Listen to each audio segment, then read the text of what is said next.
All right, people, we are at Casita Factory headquarters in Nevada. It's Elon Musk's venture called Boxabl, Boxabl.com, Boxabl.com. And we got 4 different casitas. That's what they call their small single box unit homes, if you will. And the casitas are 19.5 by 19.5 in size, so 361 square feet. Right now, that's the base unit. They're stackable and they're connectable. They have 9.5-foot ceilings, 8-foot doors. So that's the roomy part. The fact that they're not long and skinny, they're square. The fact that they've got a high ceiling is incredible.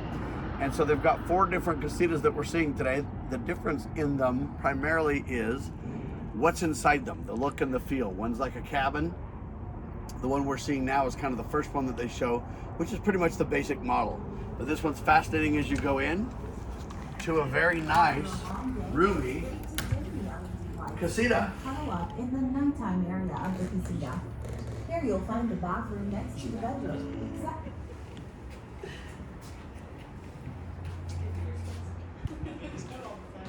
All right, Olivia, you ready?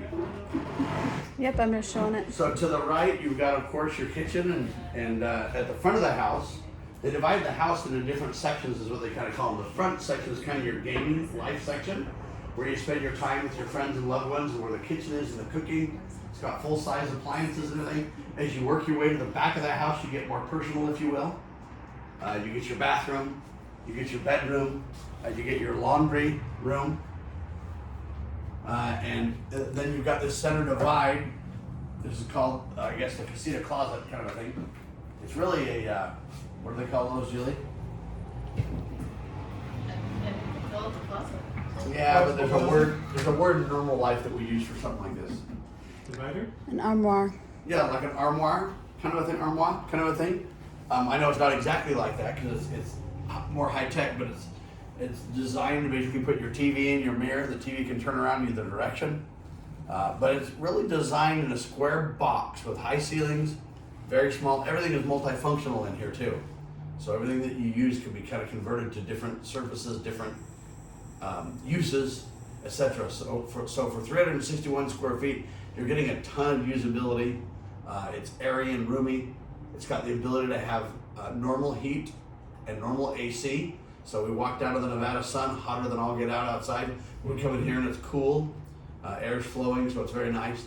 But anyway, that's kind of the casita layout. Fascinating how they work. They have 3 factories they built.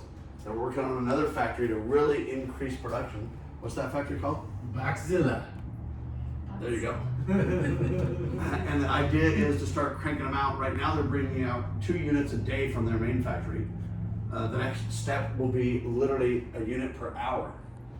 And then the real phase, this Boxzilla factory, which is not online yet, but coming, it will do a casita per minute.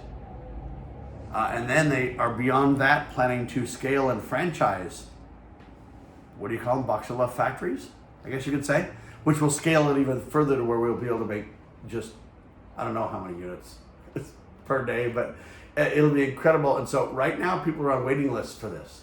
Only the military or unique placement is possible, but they are cranking out units. They are going out, not in near the production that they envision, but to unique situations now. You can get on a waiting list, but it's going to be a while till you get your casita. The future of these casitas, though, will start to have more customized, what do you want to say, casita square or casita box units that will be for specific purposes. Now what you do is you just customize based on what you want the casita to be and do. But as you start hooking them together for buildings and stacking them, etc., you will begin to get a real sense of the power of these things because they're endless. You can put casitas on top of one. How high can they go? How many steps can we go? Right now they're saying 3 casitas high. So 3 casitas high, and then they can go end to end. And how can they fit? Can they just go end to end, or can you do any direction? You can stack them door to door, but also if you notice, our windows are shaped like doors, so you can cut out the rest of that window and turn it into a So anywhere there's a window can become basically a door or a connect point, if you will, is the idea here. And I'm just telling you, these things are incredible. They're in the early stages, and one of the things that I think is kind of unfair that I've seen the online community say is, hey, you know what, they've been promising units and not delivering.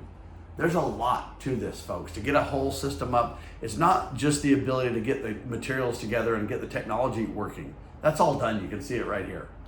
The difficulty is you've got codes all across the country. You've got different codes and different rules and guidelines. There's 3,000 counties in the United States of America. Really 3,081 if you want to get technical. And all of them have a little bit different zoning and coding and questions. So there's all kinds of different codes that you can build these specifications to. The international code is the strongest one, and these are beyond the manufactured home or beyond the, what's the word for those homes? Modular home standard. The modular home standard, along with the international standards, are pretty much the highest. These casitas will be built to exceed all that. So in the walls, they've got 22 insulation. In the ceilings and the floor, it's 28, right? That's correct. Currently, they can handle how much snow on the roof? 31 pounds per square foot. 31 pounds per square foot currently. They are working on some pitched roofs options. Right now the roofs are for the most part flat, slight grade to them so that, you know, rain and snow go off easily. But they will be adding a package for those in the real climates that need them, where you can have a pitched roof where snow will go off and deal with it a lot more gracefully than that. So it's an expanding project. It's changing all the time. It's not static, and it's you know, hey, there's just not a casita and it's being delivered. The specs, the capabilities, the unique positioning of the different units, it's all ongoing and continuing as we speak now. There's changes. So we talked about Casita, what do you call it, version 1? Yep, this is Gen 1. This is Gen 1, all right, and Gen 2 is coming out, which the exterior of the walls will be basically a different material entirely. It's going from a steel base more to a what is it, cement? Fiber cement. Say it again. Cement? Yeah, but what's that first word you used before? Fiber cement. Fiber cement, okay. Yeah, so kind of a unique lighter cement type material. And these are designed to handle wind and to handle a lot of structural things that, you know, typical housing isn't ready to handle. So they're making a lot of advancements all at once in this technology. And so, you know what, it's going to take a while for these factories to ramp up. It's going to take a while to get approval in all 50 states and all 3,000 counties. With the international codes they're building to, though, eventually, as they scale to factories all around the world, they'll be able to scale to any code necessary. So it's taking a while to get all that done. We've got to kind of be patient with these new startup kind of technologies because it sounds so easy, but there's so many different elements of complications that you've got to deal with. For example, in this unit right here, they have a water heater. I don't know if you can show that, Olivia, or not. Well, it's But buried there's a water heater buried here. behind, okay, and there's a dishwasher right here. Well, they say that they can't have that water heater buried like that for what?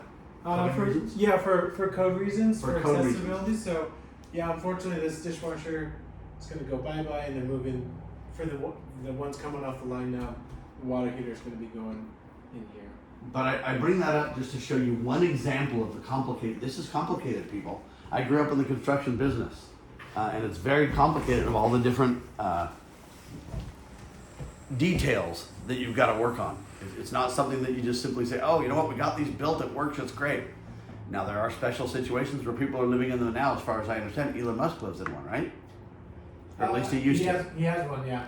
He has one. Okay, First so customer. when you're Elon Musk, though, you may not just live in one place for that matter. But Yeah, the right. point is that he's lived in these. He's done some personal. It's like Thoreau, modern times, right?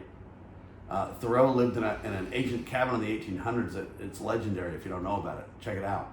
But this is kind of a modern day Thoreau experiment that Elon Musk did, and so he's very intimately familiar with from a day-to-day point of view of what it takes to live in one of these. And that's why it's so multifunctional and so unique in the inside. Anyway, there's my little video on our venture to Boxabl. Ow.